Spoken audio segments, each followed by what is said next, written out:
Good morning, Barber World. My name is Bernard, aka Mr. B, the barber instructor, aka a barber for the last 30 something years.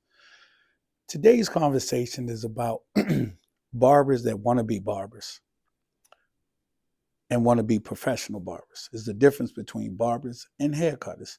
But today's conversation is about those YouTube barbers, not YouTube barbers, let me say, people that become barbers from watching YouTube.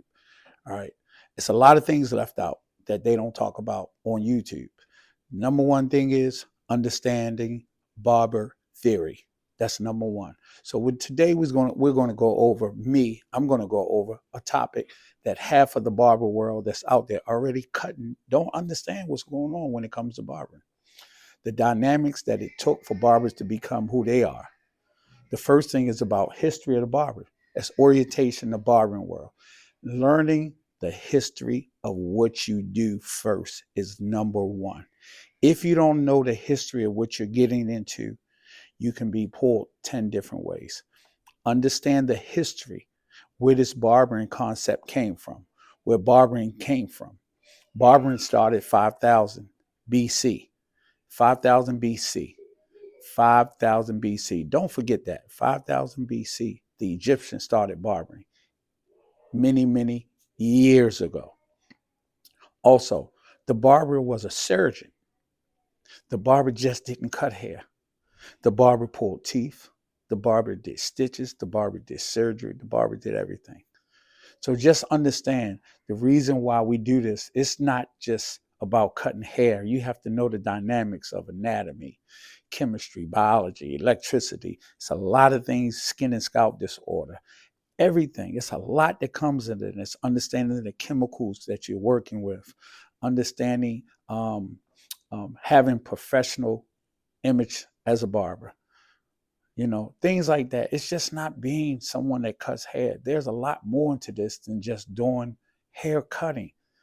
For example, if you haven't been to school and you just flop somebody in your chair in your living room or one of your friends and say you're a bipper, you're a barber, and you start combing their hair, you couldn't recognize ringworms. You couldn't recognize some of the diseases that these things carry, that the hair carry, the bacteria, the infection control around this. You would not understand it. Now you're spreading germs into the community. That's why it's important. It's very important to understand the history of barbering. And this book right here, it helps you. It's called My Lady. I've studied 21 chapters of this twice. When I went to barbering school and when I became a barber instructor. This right here has everything that you need to know about the knowledge of being a barber. Understand this is very important. It's very important. I don't care if you became a foot doctor. They have a book too to teach you the dynamics of being the best foot doctor. But right now we're sticking on the barbering. Understanding your clippers. They're not just clippers. There's three types of motors in clippers: magnetic, rotary, pivot. Understanding the tools that you have to use, the shears, the parts. Most people think both blades move. No, only one blade moves in shears. Understanding the razor, understanding what this right here does, understanding the parts of the razor, how to open the razor, how to open it professionally so you don't cut your hand.